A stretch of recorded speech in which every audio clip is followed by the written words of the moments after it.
కొత్తగా magic drains తీసుకొచ్చారు. ఇది కానీ సక్సెస్ అయితే చాలా వరకు డ్రైనేజ్ సమస్య కూడా పరిష్కారం అవుతుంది.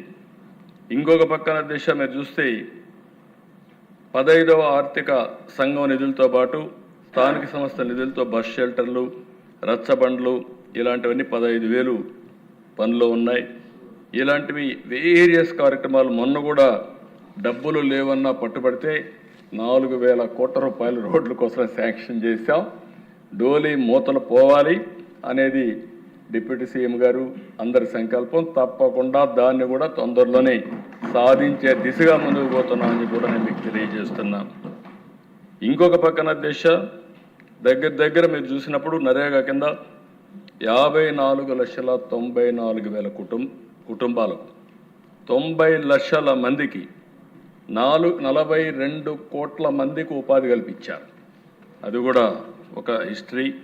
ఇవన్నీ చేసిన తర్వాత ఇప్పుడు కొత్తగా మీరు చూస్తే ఒక సమస్య నరేగా పోయి జీరామ్జీ వస్తూ ఉంది. 40% మనం కాంట్రిబ్యూట్ చేయాలి. అయినా పర్వాలేదు, ఏమాత్రం బడ్జెట్ తగ్గకుండా నిధులు కేటాయించే విధంగా ముందుకు పోతున్నాం. రాబోయే రోజుల్లో పల్లెల వాతావరణం బ్రహ్మాండంగా తయారవుతుందనేది ఇది ఒక ఉదాహరణ మాత్రం. తప్పకుండా పల్లెల్లో కొత్త వెలుగులు చూడడానికి డిప్యూటీ సీఎం చేసే కార్యక్రమానికి పూర్తిగా సహకరిస్తామని చెప్పి కూడా నేను మీకు తెలియజేస్తున్నాను. ఈరోజు ఇక్కడ మినిస్టర్స్ అందరూ కూడా బాగా పనిచేస్తున్నారు, పోటీపడి పనిచేస్తున్నారు. ఇంకా చేయాల్సిన కూడా అవసరం ఉంది. అదేవిధంగా నేను మెగా పేరెంట్స్ టీచర్స్ ప్రోగ్రాం పెట్టి విద్యను కూడా నెక్స్ట్ లెవెల్కి తీసుకుపోవాలని చెప్పి ఆలోచిస్తున్నాం. అదే సమయంలో ఈరోజు మనం నిన్న పాపులేషన్ పాలసీ తీసుకొచ్చాం. ఇటీవల ఐటీ మినిస్టర్ గారు కొత్త ప్రోగ్రాం, అంటే 13 సంవత్సరాలు వయసు లోపల ఉండే వాళ్ళకి సోషల్ మీడియా బ్యాన్ చేస్తే బాగుంటుందని ఒక సూచన వచ్చింది. తప్పకుండా తొందరలోనే 90 డేస్లో 13 సంవత్సరాల లోపల ఉండేవాళ్ళు సోషల్ మీడియాకు అందుబాటు లేకుండా చేసే కార్యక్రమానికి శ్రీకారం చుడతాం. 13, 16 సంవత్సరాలు చర్చ చేస్తున్నాం. అందరూ ఒప్పుకుంటే దాన్ని కూడా ఏం చేయాలని ఆలోచిద్దాం. అల్టిమేట్గా సోషల్ మీడియా వల్ల మన పిల్లలు నష్టపోవడానికి వీలు లేదు. దానికి ప్రభుత్వం కట్టుబడి ఉంటుందని మరొకసారి మీ ద్వారా రాష్ట్ర ప్రజానికానికి విజ్ఞప్తి చేస్తున్నాను. ఇది కాకుండా స్వర్ణాంధ్ర 2047 10 సూత్రాలు పెట్టుకున్నాం.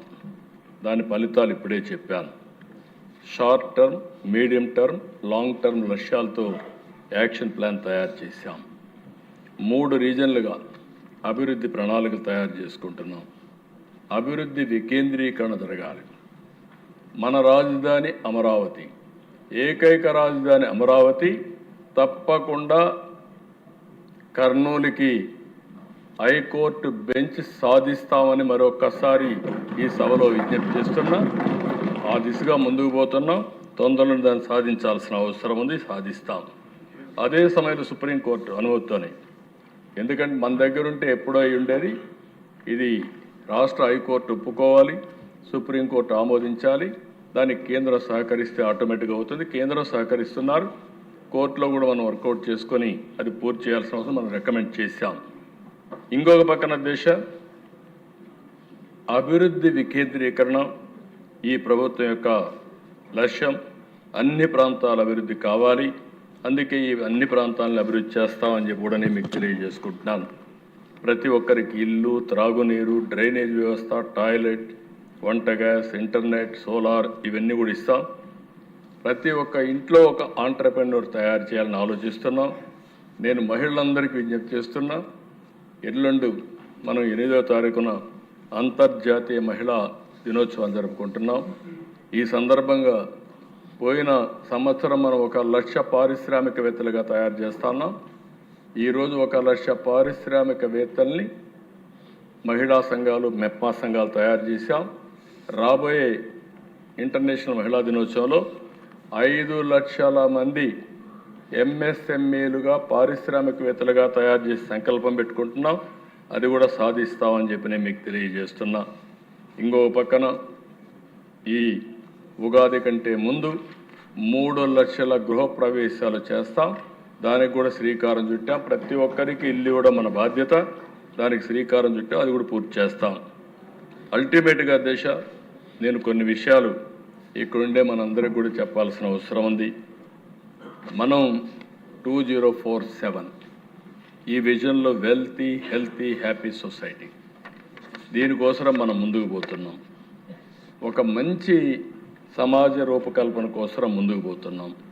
అందరూ ఆరోగ్యం బాగుండాలని, నాణ్యమైనటువంటి జీవనాన్ని అందించాలని, అభివృద్ధి కేవలం సంపదే కాదు, అదే సమయంలో యువతకు విలువలు కూడా నేర్పించాలని, కుటుంబ విలువలు, మన సంస్కృతి సాంప్రదాయాలు మనం నేర్పించాలని నిన్ను కూడా మనం చర్చించుకున్నాం.